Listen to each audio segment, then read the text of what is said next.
look at the subject of marriage today, for example. Every time we talk marriage, they say marry your friend. That's not in the Bible. The principles of marriage they teach us today are the things picked from the gutters. What the Western world adopt, that's what the church teaches now.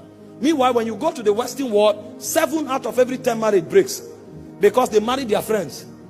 They marry who they love. The kingdom prescription is different. You don't marry who you love who you marry, because love is a commandment. But it will take a teaching priest to bring you to that point. And your husband is not your friend. Your husband is your Lord. Your wife is not your slave. Your wife is a co-heir with you. So when a man is dealing with his wife, he's dealing with his wife the way Christ deals with the church. He dies to bring his wife's reality out.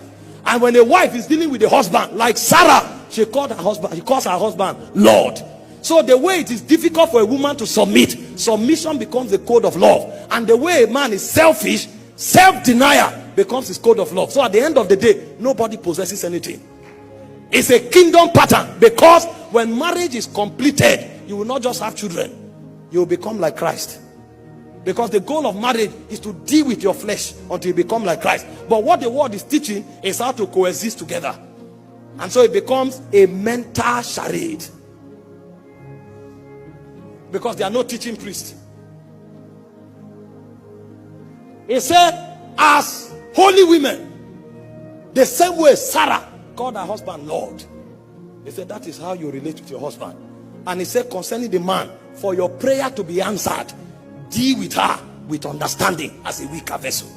So the man is disadvantaged, the woman is disadvantaged if they choose to walk in the flesh.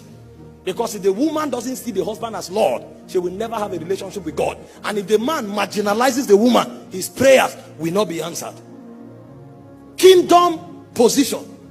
Because marriage reveals the portrait of heaven, but we reduce it to earthly things. You will see people go for marriage seminar, they tell them to dress naked before their husband, because love is sensual.